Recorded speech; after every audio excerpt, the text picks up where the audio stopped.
All right, we've been showing you stocks and have been volatile. You know what's been a constant? Low rates, low interest rates, low mortgage rates, more to the point. In and out of the 2.10 neck of the woods for a 10-year note. That's been translating into very, very low mortgage rates and a boon for housing. Mortgage applications shooting up 11.3% of the latest period. Now, that could be just a short-lived event, but Jason Meister and Tim Rood are looking at the longer-term implications. What do you think, Tim? Well, I tell you, I mean, the last 20 years, you've seen interest rates falling. It seems like God loves a loan officer, but doesn't necessarily love a realtor, because you've seen that while God's got very, very good judgment, but go ahead. Well, what happens is there's actually an inverse relationship between lower rates and consumer confidence and the availability of credit. And that happens because rates are moving up and down for a reason. They move down because basically there's some sort of turmoil.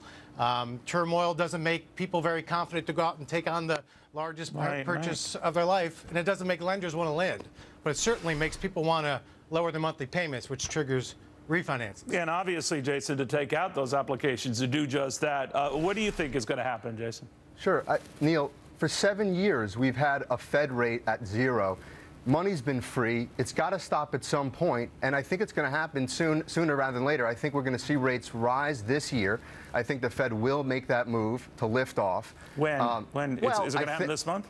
I think it's probably December now because of the volatility in the market. And what do you think happens to mortgage rates over which the Fed has no direct control? What happens to them? Neil, they're going to move at a pace of an injured snail because they cannot raise rates too quickly, too fast.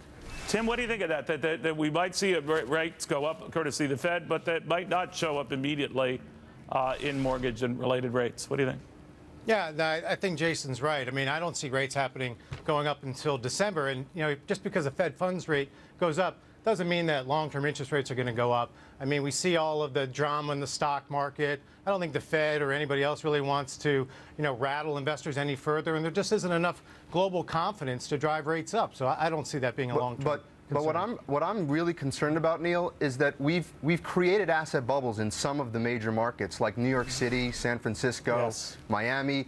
This free money has made people, developers, gamble like they're in a casino, and they're buying land at ridiculous prices. And I think that uber luxury market is going to have to come down. There has to be some type of correction. Tim, do you disagree with me?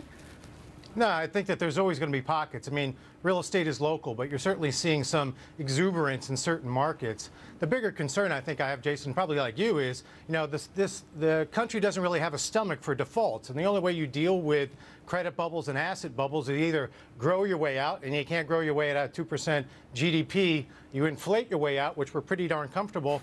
But wholesale, we haven't had the appetite. You don't see anything dramatically altering the universe right now. Gentlemen, I want to thank you both.